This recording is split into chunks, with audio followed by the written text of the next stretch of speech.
అయితే నిన్న కాల సమయంలో వర్షం కురుతుందండి. వర్షం కురుతుంటే అందరం లోనే ఉన్నాము.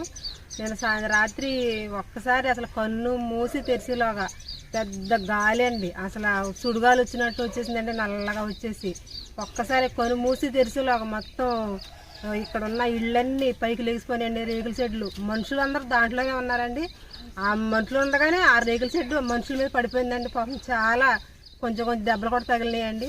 రాత్రి ఉంటాక నీళ్ళు నీళ్ళు లేదండి. అయితే కరెంటు కూడా మొత్తం స్తంభాలు కూడా పడిపోయినాయండి, కరెంట్ లేదు. అప్పుడు ఈ పిల్లల కుర్రోళ్ళందరూ వచ్చి ఆ కరెంటు వాళ్ళు ఫోన్ చేసి ఆ కరెంటు కొంచెం సేపు ఆఫ్ చేయమని చెప్పారండి. అప్పుడు వాళ్ళందరినీ అక్కడ కమిటీ హాల్లో పెట్టి మానవతా వాళ్ళు కొంచెం భోజనం వండి వాళ్ళకి రాత్రి పెట్టారండి. రాత్రి నుంచి అసలు ఎవరికి నిద్ర లేవు, మంచినీళ్ళు లేవు, అన్నం లేదండి. వాళ్ళు రాత్రి 12 గంటలకల్లా వండి వాళ్ళకి భోజనాలు పెట్టారండి. మరి ఈ విషయం మీద ప్రభుత్వం కొంచెం స్పందించాలని మేము కోరుకుంటున్నామండి. అలాగే చాలా ఇళ్ళు అండి, ఒక 30 ఇళ్ళ వరకు కూడా అలాగ అయిపోయిందండి. ప్రభుత్వం వారు స్పందించాలని మేము కోరుకుంటున్నామండి.